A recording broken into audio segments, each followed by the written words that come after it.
Thank you very much for the invitation and also for the kind introduction. I should also add that I'm drawing here on work which has been undertaken jointly with Rosie Cresswell and Samantha Shave.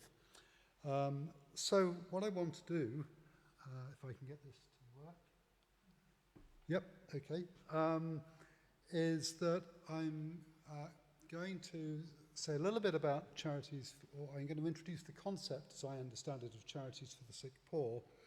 And then I'm going to rapidly retread some of the stuff that Sam has already talked about in relation to poor relief and charity in the 18th and 19th centuries.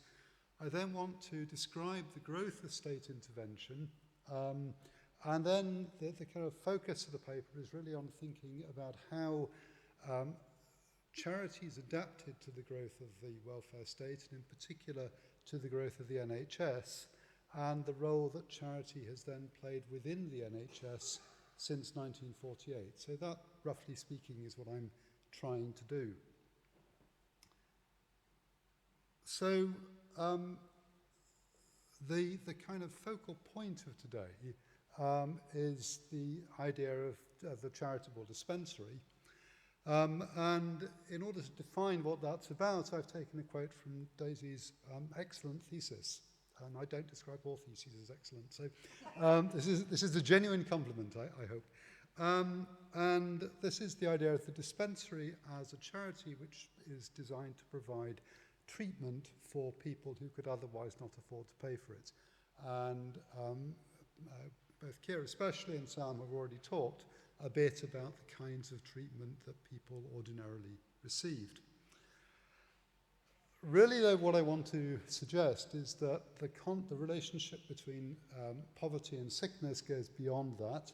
It also encompasses the idea of sickness as a cause of poverty and poverty as a cause of sickness. And it's those three things together that I think the broad concept of charities for the sick poor covers. And in many ways, I'm probably going to be saying more about the charities that are interested in the first and third than I am about the second. So this is where I overlap a bit with Sam. This, in a sense, is a partial view of what you might call the mixed economy of welfare in the 18th and 19th centuries. So on the one hand, you've got the statutory relief, which is provided by the Poor Law, and the three foundational acts of that are the Vagabonds Act in England in 1572, an act with a very long title that's passed in Scotland in 1574, and then the Poor Law Acts of the 39th and 43rd Elizabeth in 1597 or 1598 and 1601. There are some differences between them. The English Acts argue that they establish a framework in which people who are ultimately called ratepayers are contributing to a poor rate, which is used to fund a variety of services, which include provision for putting the able-bodied on work or setting the unemployed on work, providing medical relief and medical and financial support for the old and infirm, and also for looking after pauper children or orphan children. The Scottish legislation is slightly different in two respects. I mean, slightly is probably not the right word, but it is different in two respects. The first is that it is much weaker when it comes to enforcing the principle of compulsory assessment or the payment of rates, which is why the Scottish system is much more dependent upon charity. And secondly, it makes no provision for the able-bodied. They are outside the framework of the Scottish Poor Law altogether. So the kind of poor relief that is provided is therefore quite limited, and it exists alongside charitable relief. And I put up here the details of the Charitable Uses Act of 1601, which applies to England and Wales, yes, well, at least England anyway, and is concerned with the misuse of charitable funds. And the use and misuse of charitable funds are an issue we might come back to later on. So the role of the state, and this is really the local state, in providing support is quite limited in this period.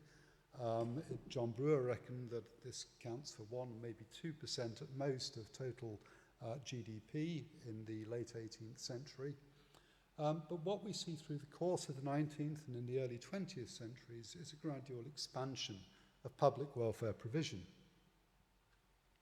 So I've put the Poor Law Amendment Act of 1834 in there, although I find it difficult to really accommodate it within a framework of kind of straightforward growth of welfare, because the fundamental aim of the 1834 Act was really one of retrenchment. But you might argue that it probably does lay the foundations for an expansion of the medical relief that Sam has already talked about, because of the larger administrative units that it creates. I think the Scottish Poor Law Act of 1845 was more definitely intended to provide the framework for growth, particularly through the funding of poorhouses, which were seen more explicitly as institutional accommodation for the sick poor, because there was no need to deter the able-bodied because they had no right to claim in the first place under the Scottish Poor Law. But then in the late 1840s, in other words, almost immediately after the 1845 Act is passed, in the early 1850s, any expansionist aims are quickly undermined. And so the Poor Law Scotland Act, in its sort of development, becomes in some ways, at any rate, more like the English Act. Nevertheless, over the course of the 19th century, expenditure on poor relief in both England and Scotland is increasing. But it remains highly inadequate. So that, in a way, lays the foundations or provides the backcloth to the further expansion of public welfare provision, initially under the Liberal Welfare Reforms of 1906 to 11, and I singled out here the Old Age Pensions Act of 1908 and the National Insurance Act of 1911, which includes 2 core schemes, one of which is the health insurance scheme, and the other is the unemployment insurance scheme. People often think of the interwar years as a kind of fallow period for welfare policy, but I think that's rather misleading. But what is true is that I still think that the post-1945 reforms still represent a significant change. And the core pieces of legislation that I want to highlight in relation to that are the National Insurance Act of 1946, which provides, or is intended to provide, an integrated system of support for unemployment, sickness and old age. The National Health Service Act of 1946, which covers England and Wales, and the National Health Service Scotland Act of 1947, which, as the name suggests, covers Scotland, and the National Assistance Act of 1948. So the underlying aim of these measures is to create a more all-encompassing welfare system of statutory welfare support. So the question that raises then is, what is the role for charity in this situation, this new situation? So the dilemma, if you like, is summarised by C.P. Hill, who's the Chief Charity Commissioner in 1962, when he says that we are conscious that there are many charities, of which charities for the sick poor form an important part, which cannot in the circumstances of today provide appropriate or find appropriate objects for their income or services, because the traditional purposes of charity have been overtaken by the statutory services of the welfare state. So that encapsulates the dilemma. What do charities do?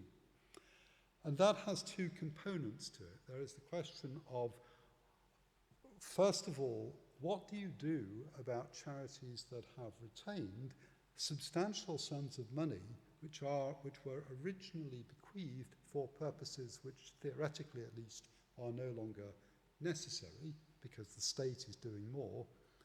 And secondly, what in those circumstances ought those charities to be doing? So there's a technical question about how you adapt the functions of charity, and there is a more normative question about what you want to adapt the functions of charity for, what you want them to do.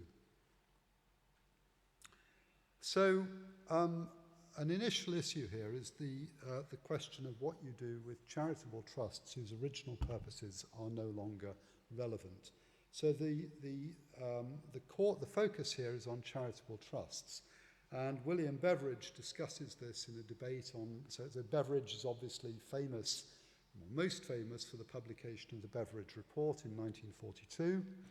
He then writes a second book on full employment in a free society in 1944, and a third book which was neglected for a long time afterwards, at least by historians, called Voluntary Action, which was the role that the voluntary sector could play in Beveridge's view in the welfare state. So he in his speech, there is a debate on voluntary action in the House of Lords in 1949, and Beveridge here defines both the concept of charitable trusts, but also the dilemmas that they have. Charitable trusts are trusts which a man, never a woman obviously, on dying or during his lifetime leaves for a specific purpose. A trust may have been formed perhaps 300 years ago, perhaps 500 or 200 years ago. In course of time, the circumstances alter completely, but the charitable trust goes on being bound by the original purposes of the testator. So that's the point about there being these resources which are held in charitable trusts, which could be put to better use, but which require a change in the law first. So that is then debated through the course of the 1950s. First of all with the Nathan Committee in 1952, then another white paper in 1956, and finally the Charities Act of 1960. And the Charities Act of 1960 addresses, well, it's quite a long act, but it addresses two purposes which are of particular interest for my current purposes. The first is the idea of charitable purposes, and the second, the idea of registration. So if I take them the other way round, the point about registration, which is the way the Act took them as well, I'm not sure why I decided to muck around with the order, but anyway, there was a logic to it at the time, but the purpose of registration was to allow local authorities to draw up lists of local charities which people could consult in case they felt they needed some kind of charitable assistance. But obviously in parallel with that was the question of amending the purposes of those charities so that they could be used for the needs that were appropriate to the day. So section 13.1 of the Act says that the original purposes of a charitable gift can be altered to allow the property given or part of it to be applied si pre. In other words, to a function which is as close as possible to the aims of the original testator. So what then might you use charities for in a period where the welfare state is supposed to take a much larger responsibility for basic needs? Obviously, successive governments have changed their mind on that. But anyway, we'll leave that for the moment.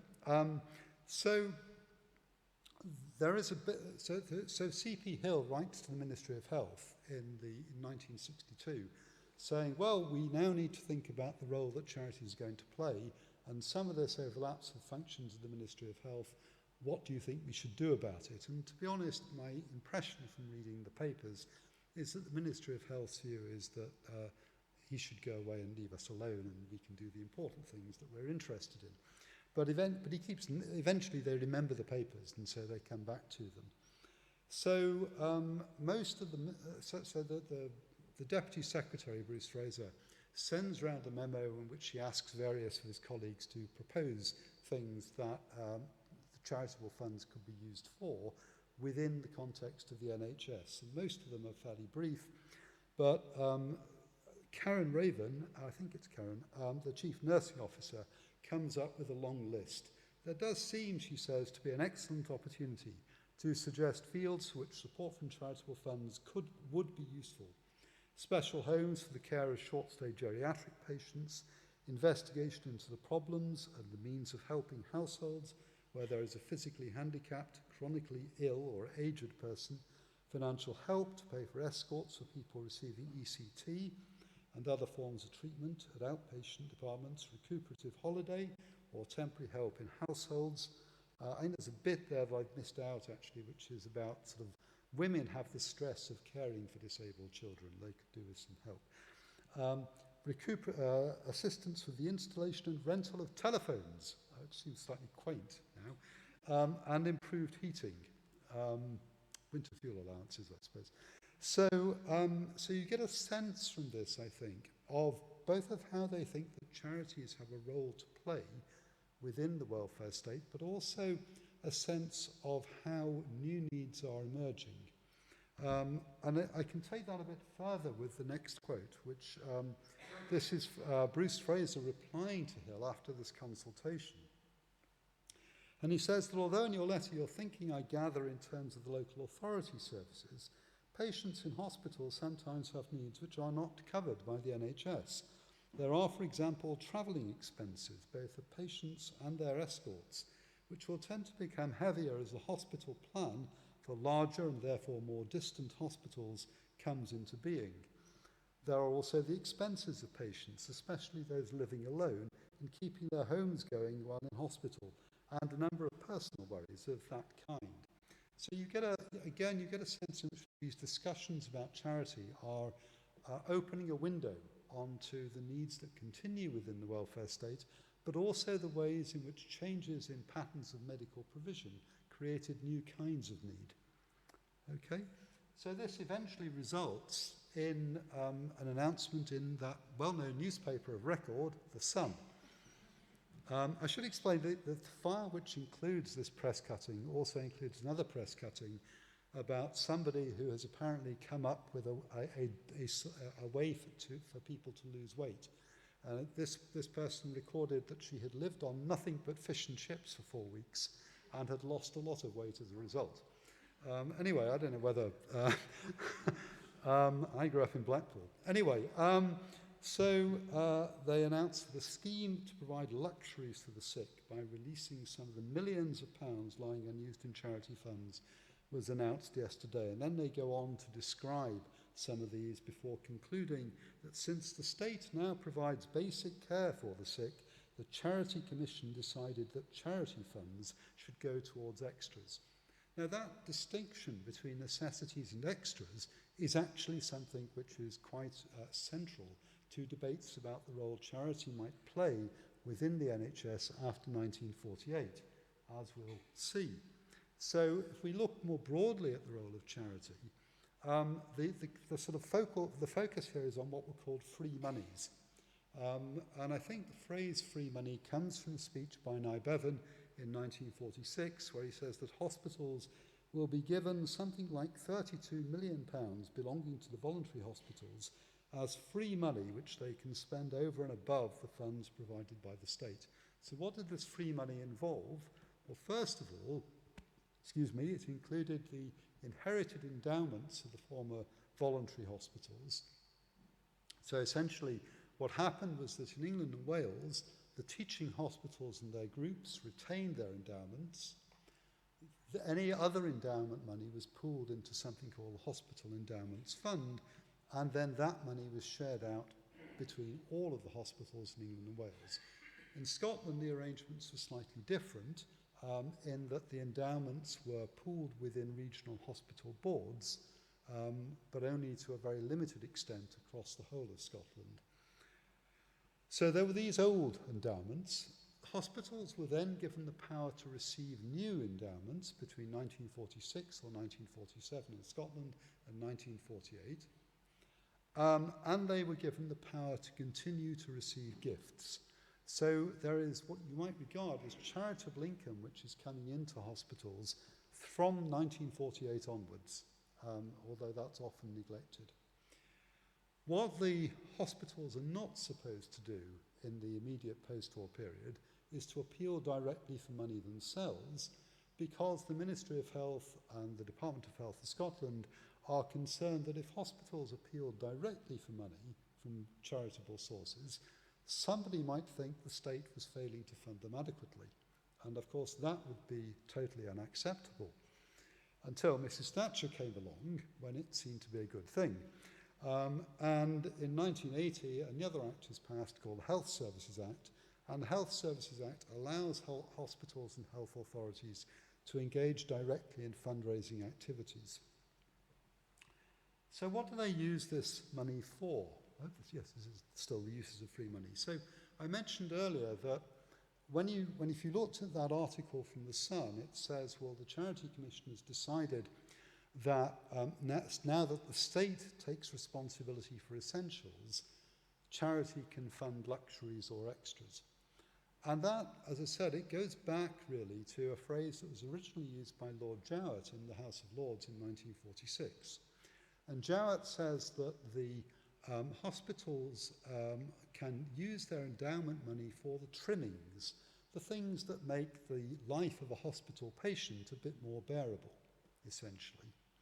But the term is quite disparaging, and he implies it's a pretty small amount of money, and that sort of charity is not going to play a key role in providing essential services. In Scotland, Arthur Woodburn, who's the Secretary of State for Scotland, says that the endowment money will be used for patients' comforts and for research. So again, the assumption that underpins all this is that the state is going to pay for the essential elements of healthcare. The problem with this, as Frank Prochaska observed when he wrote about the King's Fund in 1992, is that it's not entirely clear what is essential. The boundary between essentials and luxuries when you're not well is very unclear. And that's reflected in the numbers. So if we look at the numbers, then this is taken from an article Rosie and I published last year. In England and Wales, you can see that a significant sum of money is being spent on hospital buildings and hospital equipment. So in other words, the essential items, or the indisputably essential items of a health service. And if you look at Scotland, these are figures from the mid to late 1960s, then you can see that around more than 20% of money from the free money accounts, from the charitable accounts, is being paid, used to pay for buildings and equipment. So it is not just trimmings, in other words. And that is still true today. So this is taken from an article by Helen Abnett, James Bowles and John Moen, and it shows you how charitable money is being used within the NHS at the very end of the last decade. And what it shows again is that around 20 or more % of charitable funds are being used to fund hospital buildings and hospital equipment used to treat sick people. So the role of charity has persisted. Okay, so some conclusions then. So first of all, there were fears when the NHS was created and when the welfare state, or classic welfare state, was established, that this would crowd out voluntarism, that it would destroy the voluntary impulse. And I think what these figures suggest is that charity survived, and it survived by finding new purposes and new uses. And that, I think, reflects what Beveridge actually meant when he talked about the moving frontier. So Beveridge talked about a moving frontier for charity. Some people have interpreted that as the frontier or the boundary or the border between charity and the state. I think what Beveridge was actually getting at was the idea that charity is always finding new things to do, because there will always be new needs that hadn't been anticipated before, but which charity can meet and pioneer. And the ideology of charity in the 1930s and beyond was that these would then become statutory obligations and charity would move on to the next frontier. So that's what I think Beveridge meant. So I think charity has had that creative role, but I'd also want to emphasize that I don't think it compensates for shortfalls in statutory funding. And my final slide is designed to provide an illustration of that, because what this is designed, these are figures from the 1990s, and what they're designed to show is which hospitals got the most in terms of charitable income. And you can see that there were these are English hospitals. There were 241 of them in the data set. 10 of them received more than, 36% of the total income. The other 231 received 64% of the total income. So the distribution of charitable resources was very much skewed towards certain large institutions. And that's it, so thank you.